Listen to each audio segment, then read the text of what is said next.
Yes, mga minamahal. So ngayon, pag-usapan natin, ito nga pong Marcos resign rally nila na naganap kagabi.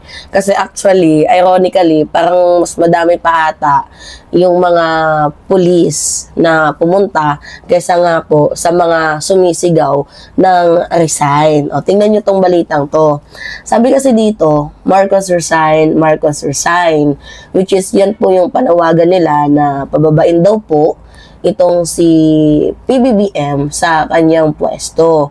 Ngayon, kung ako yung tatanungin, bakit papababain ang isang taong nagtatrabaho naman ng maayos, 'di ba?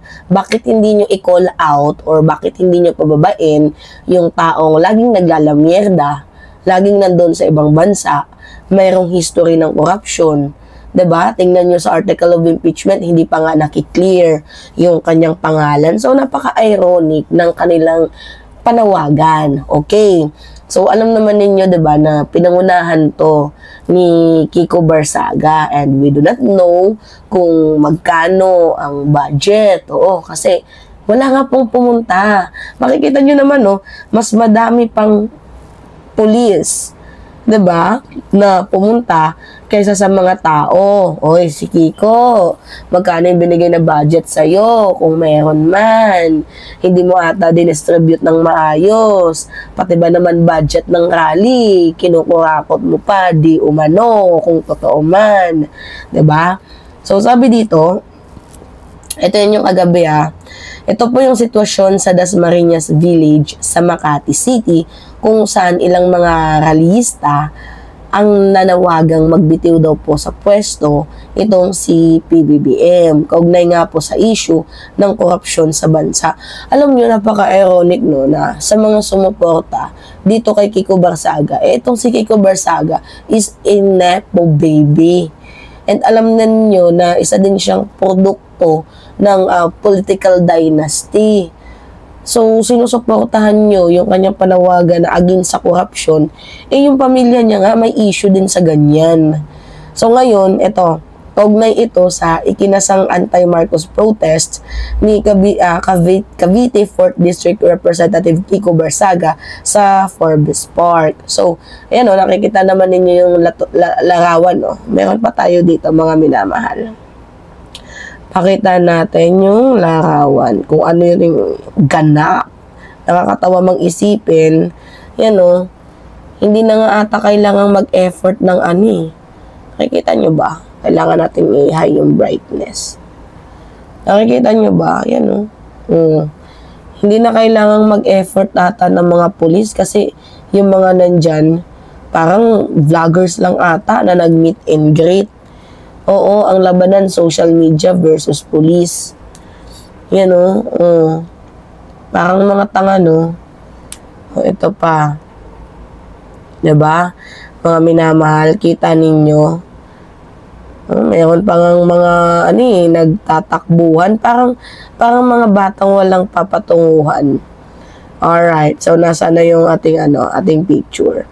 So, nakita naman ninyo, 'di ba, na ang dami lang mga bandilang dala, pero kulang sa tao.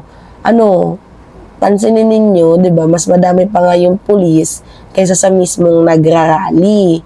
So, yung mga placards nila halos mabibilang mo lang sa kamay, pero yung cellphone, 'di ba, yun yung pang-update nila sa social media para may pang-post, 'di ba, na kunyari maraming tao. Pero sa totoo lang, parang pilit at kinulang pa nga sa energy. Ang pinakamasakit pa dito, yung pulis nga hindi na nag-effort na magpadala ng napakaraming reinforcement.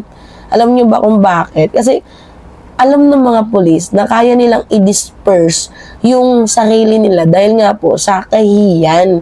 So, mismong rallyista na mismo ang magdi-disperse sa sarili nila kasi nakakahiya, konti lang sila diba? And ito pa yung isa sa pinaka nakakatawa. Yung Forbes Park at Dasmariñas Village, lugar po yan ng mayayaman. So, pati yung mga nagpaprotesta, aircon vibes. Kaya tingnan ninyo, walang masa, walang puso, walang laman. Kasi Alam ka naman pumunta yung mga rallyista dyan na pipitsugin. So, basically, yung pumunta dyan, medyo aircon humor.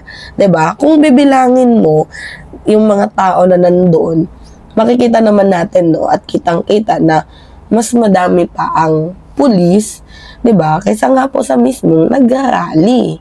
So, kahit hindi na magbantay ang mga pulis dyan, 'di ba? Boring. Walang sense yung ginawa nilang rally. So, may kumukuha lang ng mga video, tapos ipopost sa SOCMED, yung zoom out, alam niyo yun, yung zino-zoom para masabing maraming tao kahit wala naman. Kasi halos ng mga pumunta dyan is nasa media or mga vlogger, hindi mga partisan, hindi mga participant. So, ang nangyari, hindi rally, kundi parang mini photoshoot, 'di ba? Na mga taong galit kuno sa gobyerno. So, anyway, habang sila ay abala nga po dito sa kakasigaw ng resign, dito nga po kay PBBM, ito namang ating admin is abala naman po sa pagtulong. Saan pagtulong? Doon mismo sa may mga hatred sa kanya sa Davao. Kasi biktima ng lindol diba? Ay, by the way, mga taga Maynila, may nakita pala ako sa post na ano daw, the big one dito sa Manila. So, nandito ako sa Manila ngayon. Ingat kayo dyan, mga kung saan area kayo. Always kayong mag-iingat, diba? Now, anyway, habang sinisigaw nila Marcos resign, si PBBM nagtatrabaho naman po ng maayos. So, yung mga nagrarally dyan sa kalsada, para silang mga baliw lang, 'di ba? Kasi si PBBM, 'di ba, may ginagawang proyekto sa Malacanang habang sila bark lang ng bark, meow lang ng meow, tahol lang ng tahol, 'di ba? Habang si President Bongbong Marcos maingay sa kanyang reform. I need to drink this water, guys, because it's so thirsty and I have a cough also. Di pa siya nawawala. I think I need to take a medicine, yung consistent. So, alam nyo, yung ganitong klaseng problema lang yan ng mga taong hindi napagbigyan. Diba? Puro lang emosyon yung ginagamit. Wala naman silang konkretong solution. And do you think kapag mag-resign si President Bongbong Marcos, yung bansa natin mas magiging better? Think of that. Ipapalit si Sara na puro lang mierda, puro lang sigaw, wala namang alam. Diba? Walang laman yung kanyang sinasabi.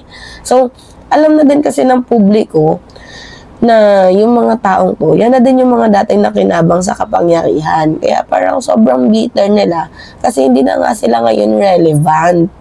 Yan yung totoo dyan. So, kaya nung nagpatawag sila, wala nang pumunta kasi paulit-ulit na yung sinisigaw nila So, yung script, yung drama, paulit-ulit na lang. So, parang basically, wala na. Sawa na. Diba? Puro murahan. Wala namang konkretong solution. Habang itong ating presidente, nakikita naman ng lahat, nakafocus sa unity, nakafocus sa growth, and also nakafocus sa progress. Samantalang yung ibang mga nagrarally, nandyan pa din nakastuck sa kanilang drama. Hindi pa nga bumenta yung kanilang script kasi lumang tugtugin na. Kaya ang masasabi ko, nagsasayang lang talaga sila ng ng oras. 'Di ba? Na ipag-resign, itong taong nagtatrabaho naman ng maayos. So, kung nakafocus kayo sa reality, mas makikita ninyo na mas okay ang pamamahala ni PBBM rather than dito nga po sa pamamahala ng mga Duterte. 'Di ba? So, huwag na kayo mag-aksaya mga minamahal ng oras ninyo sa kakaten sa mga nonsense na rally na yan. Kasi, ano lang yan drama lang yan ng mga gustong makakuha ng pwesto or yung mga nakinabang sa pwesto pero wala na, irrelevant na sila ngayon. Ang tanungan ng taong bayan, hindi na nagpapadala kami sa sigaw. Hindi nyo na kami mauuto. Gusto nila ng resulta. So, yun, sa madaling sabi, wala nang dumalo. Baga, ano na sila, irrelevant na sila, ganun na lang. Puro lang meow, diba? Alright, mga minamahal kayo. Ano yung masasabi ninyo? So, yun lang. Ingat kayo, mga kababayan, at huwag magpapauto sa mga manipulative na sinasabi nitong mga makakaliwa. Yun lang.